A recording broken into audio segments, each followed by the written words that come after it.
way different. You know, all these some of the other fights in my career, there was no personal business. You know, it was just the guy in my way of my dreams, and he was trying to stop me in my dreams.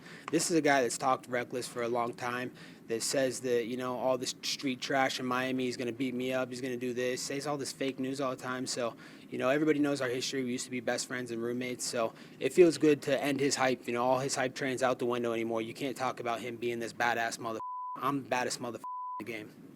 You know, he had a good game plan. That was definitely the best performance he's ever had. When I used to train with him in the gym, I'd finish him in 1 round or 2 rounds. So he came out and fought his best performance tonight. That was my worst performance, and I still completely dominated from second 1 to minute 25. So it was good to hurt him a couple times on the feet, wobble him, and get on top and put some heavy ground and pound. I could see the look in his eyes after the fight. He was completely done, and he had nothing left.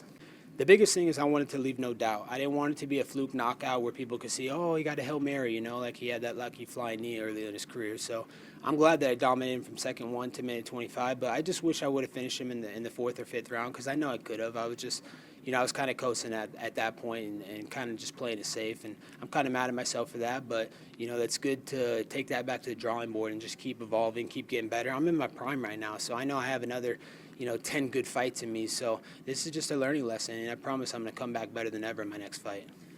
George just signed some long-term big deal. Why would you sign a 37-year-old coming off 3 losses now to a long-term contract? You know, I'm 34. I just turned 34. I'm in my prime, so I'm getting better every day. I want the UFC to invest in me and make me one of the highest-paid athletes, and I'll fight whoever. It doesn't matter who they want to put in front of me, but I want meaningful fights, and the most meaningful fight to me is Dustin Poirier. Yeah, July would be a perfect turnaround for me. International Fight Week, biggest fight week of the year. I'd love to come back and fight during fight week, and I know Dustin's looking for a fight. He don't have anybody else to fight. Let's do it during fight week. Yeah, he walks around big, and he used to fight at lightweight. Now he said he wants to fight at welterweight. He said he wanted to fight Nate Diaz at welterweight. He said it's bulking season. I'm coming up to 170, so he grew. You know, he got bigger. You know, he's a big guy. I remember when we used to weigh on the scales at our old gym, he was about 187, 188. I'm 182. Like, I'm a tiny welterweight, so it was an easy weight cut. I know I can make around 65 or 62, so if he wants to do a catchweight, we can do a catchweight. But I'm just trying to hold people accountable for the words that they're saying. You know, there's words and then there's actions. I'm a man of my word, and I talk the talk and walk the walk.